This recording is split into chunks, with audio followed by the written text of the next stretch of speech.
असं म्हटलं जातं की महाशिवरात्रीची ही कथा ऐका म्हणजे तुमचा भाग्योदय होतो. महाशिवरात्रीची पौराणिक कथा. ज्यावेळी समुद्र मंथन झालं त्यात सृष्टीशी निगडीत सर्व महत्त्वपूर्ण गोष्टींची निर्मिती झाली. परंतु त्याचवेळी समुद्रमंथनातून हलाहल विष देखील बाहेर आलं. या कथेत रमून जाण्यापूर्वी तुम्हाला जर महादेवांची आशीर्वाद किंवा कृपा हवी असेल तर कमेंट बॉक्समध्ये ओम नमः शिवाय किंवा हर हर महादेव टाईप करायला विसरू नका. नक्कीच महादेव तुमच्या आयुष्यात चमत्कार करतील. या विषात ब्रह्मांडाला नष्ट करण्याची ताकद होती आणि या विषाला नष्ट करण्याची क्षमता केवळ भगवान शिवांमध्ये होती. त्यामुळे त्यांनी हे हलाहल विष प्राशन करून ब्रह्मांडाला वाचवलं. पण विष प्राशन केल्यामुळे त्यांचा कंठ निळा झाला व संपूर्ण देहाचा दाह होत होता. वैद्यांनी भगवान शिवांना संपूर्ण रात्र जागून काढण्याचा उपाय सांगितला. सर्व देवांनी भगवान शिवाचा बरे वाटावे म्हणून रात्रभर गायन आणि नृत्याची व्यवस्था केली. सकाळी महादेवांनी सर्वांना आशीर्वाद दिला. या संपूर्ण घटनाक्रमामुळे सृष्टी वाचली म्हणून या दिवसाला महाशिवरात्री असं म्हटलं जातं. अंगात होत असलेल्या दाहामुळे भगवान शिवांनी या दिवशी तांडव नृत्य देखील केलं होतं. महाशिवरात्री या दिवशी भाविक संपूर्ण दिवस उपवास करतात. भगवान शिवांचे शिवलील अमृत महारुद्र भजन गायन इत्यादींचे आयोजन केले जाते. भगवान शिवाचे दर्शन घेऊन त्यांचा कृपा प्रसाद मिळवण्याकरिता आराधना केली जाते.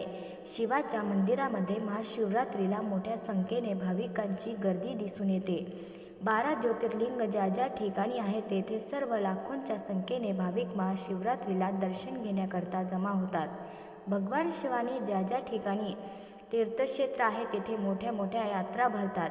शिवशंकराला 108 बेल वाहून शिव नामावली देखील उच्चारली जाते. महाशिवरात्रीला काटाध्याय फूल भगवान शंकराला वाहण्याची देखील पद्धत आहे. विदर्भात आजच्या दिवशी घोगलाचे फूल शिवाला वाहण्याची परंपरा आहे. भगवान शिवाला भोळा शंकर देखील म्हटलं जातं.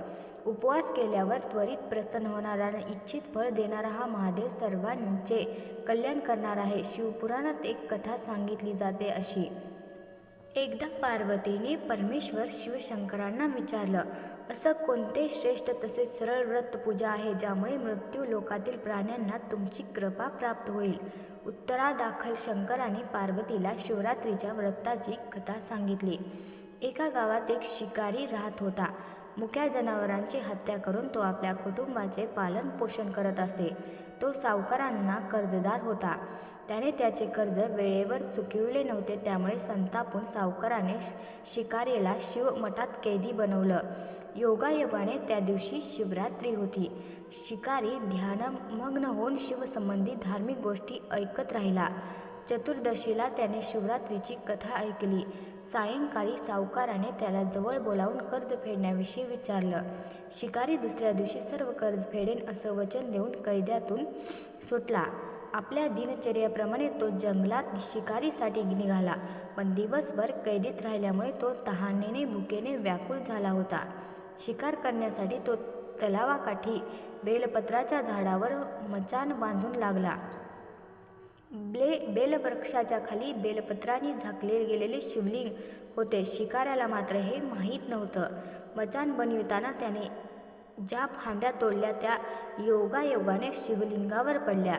याप्रमाणे दिवसभर उपाशी असल्याने शिकाऱ्याचे व्रतही झाले आणि त्याच्यावरही शिवलिंगावर बेलपत्रही वाहिलं गेलं. एकदा प्रहारानंतर गर्भिणी हरिण तलावावर पाणी पिण्यासाठी पोहोचली. शिकाऱ्याने आपल्या धनुष्याचे तिच्यावर नेम साधला होता. तितक्यात ती हरिणी बोलली, मी गर्भिणी आहे. तू एकाच वेळी 2 जीवांची हत्या करशील हे योग्य नाही. मी आपल्या पिलाला जन्म देऊन लवकरच तुझ्यासमोर येईन, तेव्हा तू मला मार. शिकाऱ्याने धनुष्य बाजूला ठेवला आणि हरिणी झाडाआड लुप्त झाली. काही वेळाने दुसरी हरिण तेथून निघाली. शिकाऱ्याच्या आनंदाला पारावर उरला नाही. त्याने तिच्यावर नेम साधला. हे बघून त्या हरिणीने त्याला सांगितलं की हे पारधी, मी एक कामतूर विरहिणी आहे. आपल्या प्रियेच्या शोधात भटकत आहे. मी माझ्या पतीला भेटून लवकरच तुझ्या जवळ येईन. शिकाऱ्याने तिलाही जाऊ दिलं. 2 तास शिकारी हातातून गेल्यामुळे तो चिंतेत झाला. तेवढ्यात एक हरणी आपल्या पिलासोबत तेथून निघाली. शिकाऱ्याला जणू सुवर्ण संधीच मिळाली.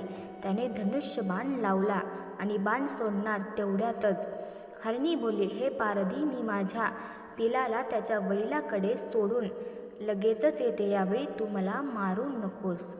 शिकारी हसला आणि म्हणाला, समोर आलेली शिकार सोडून द्यायला मी काही मूर्ख नाही. याआधी मी 2दा शिकार गमावली. माझे मुले तहान-भुकेने व्याकुळ झाले असतील. उत्तरदाखल हरणी म्हणाली, जशी तुला आपल्या मुलांची काळजी वाटत आहे तशीच मलाही वाटत आहे. त्यामुळे मी फक्त काही काळ तुझ्याकडे जीवनदान मागत आहे. माझ्यावर विश्वास ठेव, मी लगेचच परत येईन. हरणीचा तो व्याकुळ स्वर ऐकून शिकाऱ्याला तिची दया आली. त्याने तिलाहीच जाऊ दिलं. शिकार न मिळाल्यामुळे तो बेलाच्या झाडावर बसून बेलपत्र तोडून खाली फेकत होता. काही वेळाने एक दुष्टपुष्ट मृग त्यास रस्त्यावरून जात होता. आता या मृगाची नक्की शिकार करावी असा विचार केला. पण त्याच्यावर नेम धरला असता मृग दिवाण्य स्वरात म्हणाला, अरे पारधी, जर तू माझ्या आधी 3 हरणी मारली असेल तर मला मारतानाही वेळ करू नकोस.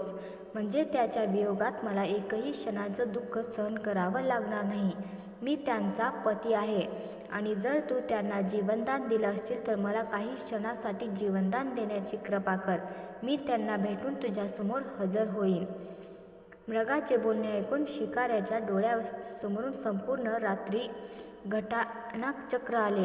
त्याने सर्व कथा मृगाला ऐकवली. तेव्हा मृगाने सांगितले, माझ्या 3ही पत्नी येथून वचनबद्ध होऊन गेल्या आहेत. मात्र त्या माझ्या मृत्यूनंतर आपल्या धर्माचे पालन करू शकणार नाहीत. त्यामुळे तू मला आता जाऊ दे. मी त्यांच्या समवेत तुझ्यासमोर हजर होईन. उपवास, रात्रीचे जागरण तसंच शिवलिंगावर बेलपत्र चढविल्यामुळे शिकाऱ्याच्या हिंसक हृदयाचे निर्मळ हृदयात परिवर्तन झाले होते. धनुष्य त्याच्या हातून निसटल्या. शिवाने त्याच्या हृदयात बदल घडवून आणला.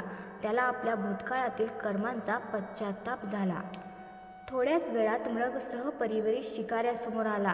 या प्राण्यांमधील प्रेम पाहून शिकाऱ्याच्या डोळ्यातून अश्रू व्हायला लागले. शिकाऱ्याने त्यांना न मारता आपणही मुक्या प्राण्यांची हिंसा न करण्याचं ठरवलं. देवलोकातून समस्त देव ही घटना बघत होते. घटनेची परिणिती झाल्याबरोबर देवदेवतांनी फुलांचा वर्षाव केला. तेव्हा शिकारी तसेच मग परिवार मोक्षप्राप्ती मिळाली. जर तुम्हाला कथा आवडली असेल तर लाईक, शेअर आणि सबस्क्राईब नक्की करा.